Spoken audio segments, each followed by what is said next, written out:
ताज्या बातम्यांसाठी महान करेला सबस्क्राइब करा आणि बेल आयकॉनला क्लिक करा। वीज कोसळून मृत्यू झालेल्या शेतकऱ्यांच्या कुटुंबियांना आर्थिक मदत। आमदार सुरेश खाडे यांनी आरग येथे 4 लाखाचा दिला धनादेश। आरग येथील शेतकरी कैलासवासी उदय विठ्ठल माळी यांच्यावर वीज कोसळून 22 एप्रिल 2025 रोजी मृत्यू झाला।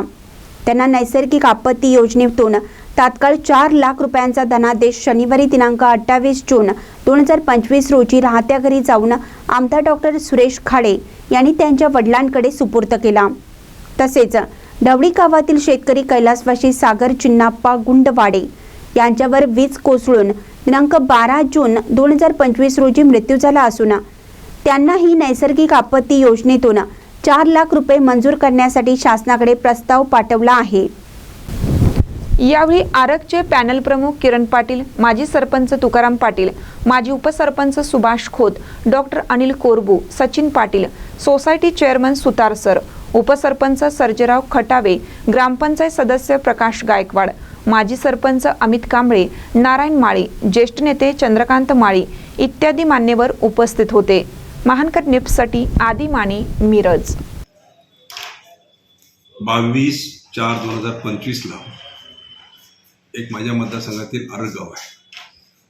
त्या आरग गावामध्ये एक माळी समाजाचा उदय विठ्ठल माळी हा एक उच्च शिक्षित असा कृषीचं काम करत असताना, कृषीचं माध्यम करत असताना अचानक मोटर बंद करायला गेल्यानंतर त्याच्या अंगावरती वीज पडली आणि त्याचा मृत्यू झाला।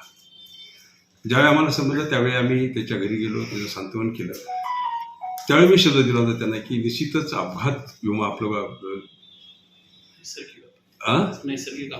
नैसर्गिक आपत्तीमधून निश्चित आम्ही यांना शासनाचे पैसे मिळवून देऊ हा शब्द दिला होता आणि आज तो शब्द पुरा झाला। मी आज त्यांच्या घरी गेलो। आज 4 लाखाचं आम्ही त्यांना चेक सुपूर्द केला। त्यांच्या बँकेत चेक पडलेले आहे, पैसे पडलेले आहेत। आज त्यांना पत्रही आम्ही त्यांना देऊ केलं। शेवटी किती पैसे दिले, काही पैसे दिले तरी माणूस परत येत नसतो, पण त्या कुटुंबाच्या मागण्यांना कुठंतरी थोडासा आधार मिळावा यासाठी हा एक छोटासा प्रयत्न आम्ही तिथे केलेला आहे। त्या घराचं सांत्वन आम्ही केलेलं आहे। असंच त्यामध्ये कोल्हापूरचा एक आमचा कार्यकर्ता होता, त्याचं सचिन माळी म्हणून त्याचं नाव होतं।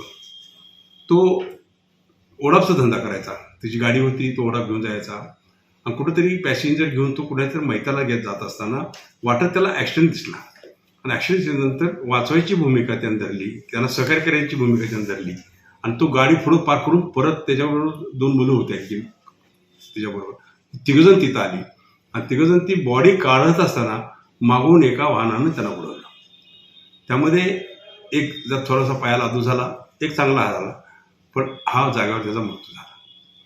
आज त्याच्या घरची जर परिस्थिती आपण जर बघितली, वडील वयस्कर आहेत, अपंग आहेत, आई कॅन्सरनं आजारी बेडवर झोपून आहे, एक बहीण आहे ती मतिमंद आहे कायमची आणि तिची बायको आणि सोन्यासाठी 2 मुलं आहेत त्याला।